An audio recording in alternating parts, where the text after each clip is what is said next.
ಪುರಂದರದಾಸರ ಜಾಲಿಯ ಮರದಂತೆ ನಡು ಕನ್ನಡ ಸಾಹಿತ್ಯದ ಹಲವು ಪ್ರಕಾರಗಳಲ್ಲಿ ಕೀರ್ತನ ಸಾಹಿತ್ಯವೂ ಒಂದು. ಕೀರ್ತನೆ ಅಂದರೆ ಸ್ತುತಿಸ್ತೋತ್ರ ಅಂತ ಅರ್ಥ. ವೀರಶೈವ ಧರ್ಮದ ಉತ್ಕರ್ಷದ ಕಾಲದಲ್ಲಿ ಹೇಗೆ ವಚನಗಳು ಸೃಷ್ಟಿಯಾದವೋ ಅದೇ ರೀತಿಯಲ್ಲಿ ಭಾಗವತ ಪರಂಪರೆಯ ಉತ್ಕರ್ಷ ಕಾಲದಲ್ಲಿ ಕೀರ್ತನೆಗಳು ಹುಟ್ಟಿಕೊಂಡಿದೆ.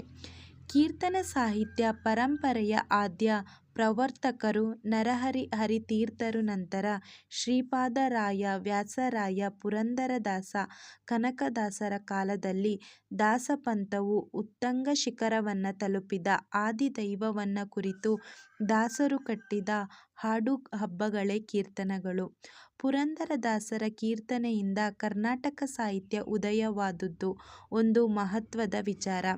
ಕೀರ್ತನೆಗಳು ಪಲ್ಲವಿ, ಅನುಪಲ್ಲವಿ, ನಂತರ 4 ಪಾದಗಳ ಕೆಲವು ಪದ್ಯಗಳು ಇರೋದು ಇದರ ರೂಪ.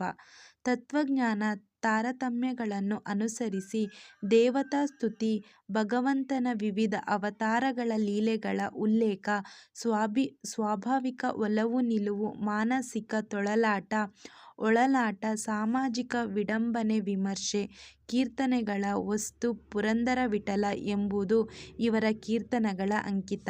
ಇನ್ನು ಪದ್ಯಭಾಗವನ್ನು ಗಮನಿಸೋಣ ಬನ್ನಿ. ಜಾಲಿಯ ಮರದಂತೆ ಧರೆಯೊಳು ದುರ್ಜನರ ಮೂಲಾಗ್ರ ಪರ್ಯಂತ ಮುಳ್ಳು ಕೂಡಿಪ್ಪಂತೆ. ಪುರಂದರದಾಸರು ಈ ಜಾಲಿಯ ಮರದಂತೆ ಎನ್ನುವ ಕೀರ್ತನೆಯನ್ನು ರಚಿಸುವಾಗ ಇದರಲ್ಲಿ ಒಂದು ಸಾಮಾಜಿಕ ವಿಮರ್ಶೆಯ ಹಿನ್ನೆಲೆಯನ್ನು ಅಳವಡಿಸಿದ್ದಾರೆ. ಜಾಲಿಯ ಮರ ಮತ್ತು ದುರ್ಜನರ ವೃಂದ ಎರಡನ್ನೂ ಸಮೀಕರಿಸಿ ಪುರಂದರದಾಸರು ಈ ರಚನೆಯನ್ನು ಮಾಡಿದ್ದಾರೆ. ಬಿಸಿಲಲ್ಲಿ ಬಳಲಿ ಬಂದವರಿಗೆ ನೆರಳಿಲ್ಲ, ಹಸಿದು ಬಂದವರಿಗೆ ಹಣ್ಣು ಇಲ್ಲ, ಕುಸುಮ ವಾಸನೆ ಇಲ್ಲ, ಕೂಡಲು ಸ್ಥಳವಿಲ್ಲ, ರಸದಲ್ಲಿ ಸ್ವಾದವು ವಿಷದಂತೆ ಇರುತಿಹ ಜಾಲಿಯ ಮರದ ಒಟ್ಟು ಸ್ವರೂಪದ ಬಗ್ಗೆ ಪುರಂದರದಾಸರು ಈ ಭಾಗದಲ್ಲಿ ಹೇಳ್ತಾ ಇದ್ದಾರೆ.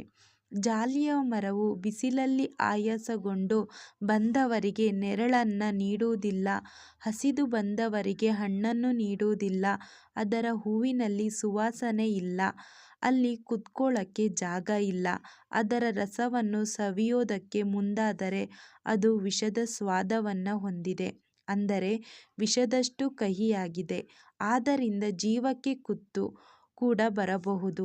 ಜಾಲಿಯ ಮರದ ಸ್ವರೂಪವನ್ನು ಹೇಳುವುದರ ಜೊತೆಗೆ ಅದು ಎಷ್ಟೊಂದು ನಿರುಪಯುಕ್ತ ಅನ್ನುವಂಥ ಅಂಶವನ್ನು ಕೀರ್ತನೆಕಾರರು ಹೇಳ್ತಾರೆ.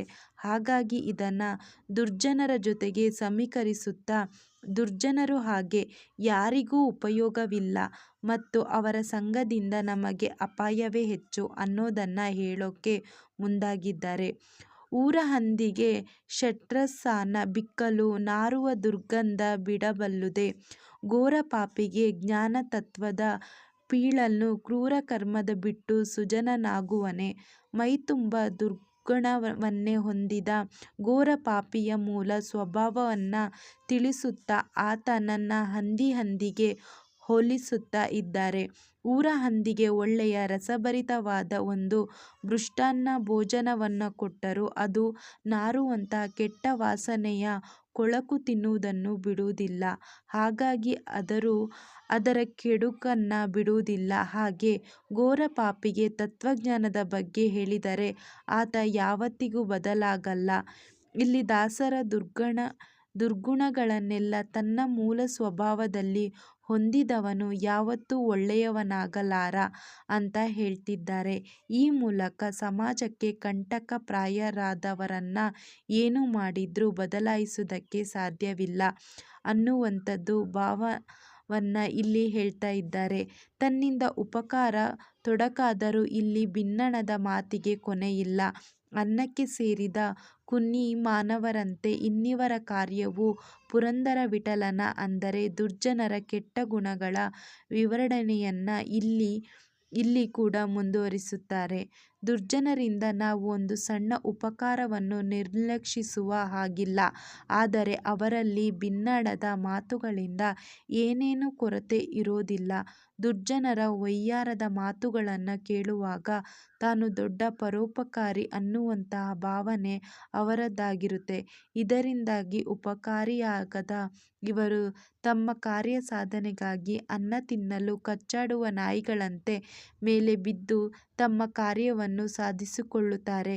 ಹೀಗೆ ದುರ್ಜನರನ್ನು, ಅವರ ಅವಗುಣಗಳನ್ನು, ಸ್ವಭಾವಗಳನ್ನು ಜಾಲಿಯ ಮರಕ್ಕೆ, ಹಂದಿಗೆ, ನಾಯಿಗೆ ಹೋಲಿಸಿ ಸಮಾಜದಲ್ಲಿ ಇವರಿಂದ ಒದಗಬಹುದಾದ ಸಂಕಷ್ಟಗಳ ಬಗ್ಗೆ, ಇವರಿಂದ ಆಗಿರಬಹುದಂತಹ ಉಪಕಾರಗಳನ್ನು ನಿರೀಕ್ಷಿಸುವುದೇ ತಪ್ಪು ಅನ್ನುವ ವಿವರಣೆಗಳನ್ನು ಈ ಕೀರ್ತನೆಯಲ್ಲಿ ನಾವು ನೀಡಿದ್ದಾರೆ.